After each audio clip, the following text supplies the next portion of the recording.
In the city of Lagos, where traffic doesn't sleep and everyone is rushing to become something, there lived a woman who had everything, except the one thing that made her feel complete. Her name was Grace Johnson, a successful corporate lawyer, neat, composed, intelligent. She lived in a quiet duplex in Ikoyi with her husband Samuel, a respected architect known across Victoria Island. They had been married for 6 years. 6 years of peace, 6 years of love, 6 years of waiting. Behind every smile Grace gave in public was a secret ache. She had walked the halls of every fertility clinic in Lagos, from Lekki to Bagada, from Abuja to Cape Town, nothing. She stopped attending baby showers, started making excuses for naming ceremonies. At family gatherings, the questions came dressed as jokes. Grace, we're still waiting for you, oh. She would smile, nod, sip her drink, and excuse herself. She hated how people looked at her, with pity, with pressure, with suggestions she never asked for. But the worst was the silence from Samuel's mother. She used to visit often, but after the 3rd year, she stopped. And when she called, she would only ask, "How is Samuel?" Never, "How are you?" Samuel never blamed her. Not once. But Grace knew the kind of man he was, ambitious, proud, well-spoken. She knew he wanted a child. And sometimes, when he held her at night, his arms felt heavy, like he was carrying the future he didn't yet have. Then, in the 6th year, everything changed. Grace had been feeling strange, her body tired, her emotions unpredictable. She thought it was stress, but on a quiet Sunday morning, after brushing her teeth, she reached for a leftover pregnancy test in her drawer. The last one from a 3-pack she had nearly thrown away. She didn't expect much. She placed it on the sink and left the room. Made tea, came back, and when she looked down, 2 lines. Her knees gave way. She sat on the floor staring at the test, breathing slowly, then faster. Then her lips parted, and she began to laugh. Not loud, not forced, but the kind of laugh that comes with disbelief. She didn't tell Samuel immediately. She waited until dinner that night. She made his favorite, coconut rice, with grilled tilapia, set the table, lit a candle.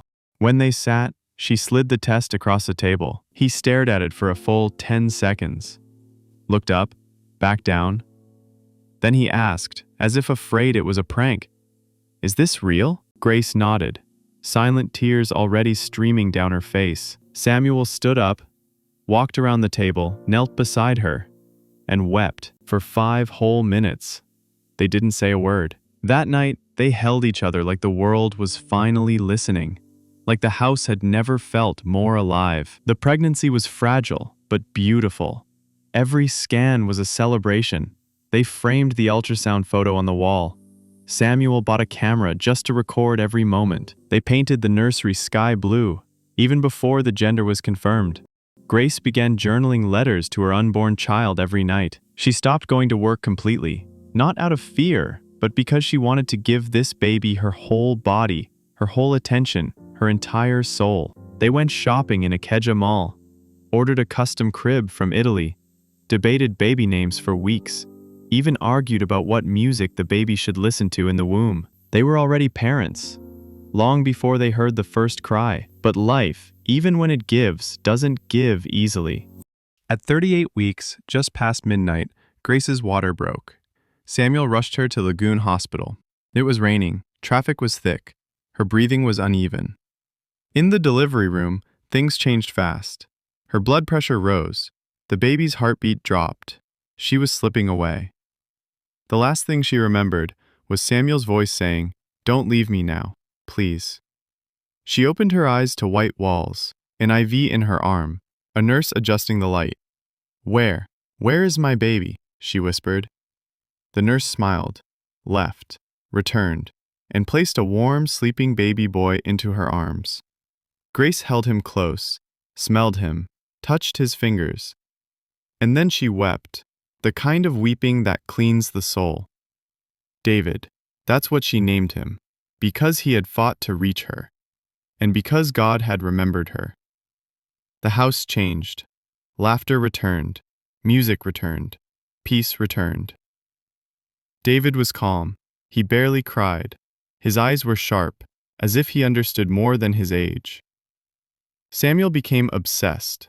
He'd rush home just to hold him, took photos, sent videos to friends, told everyone, "That's my boy, that's my son." Grace called him, "my answered prayer." David grew, bright, humble, curious. At 18, he got into Johns Hopkins University to study medicine. Grace almost fainted from joy. They celebrated, prayed, cried together. And when it was time to leave, they all went to the airport. She packed his bags herself, placed handwritten letters in between his clothes. "Call me the moment you land. Please don't stay out too late. Don't skip your vitamins." David laughed. "Mummy, I'll be fine, I promise." They hugged for a very long time. That night, after dropping him at the airport, Grace walked through the house, entered his room, touched his pillow, closed her eyes. Then she went to the kitchen, past Samuel's study. The door was open just slightly. She wasn't listening, but something pulled her to stop. "You said you didn't want him anymore, Rebecca. You gave him up. Don't come back now. Grace doesn't know." Silence. Then Samuel again. "That boy is her life. Don't ruin everything." Grace didn't understand what she'd just heard, but her body froze, her breathing slowed. She walked away, boiled water, sat quietly on the edge of the bed, and never took a sip. That night, Grace Johnson went to bed a proud mother, but something in her heart had shifted.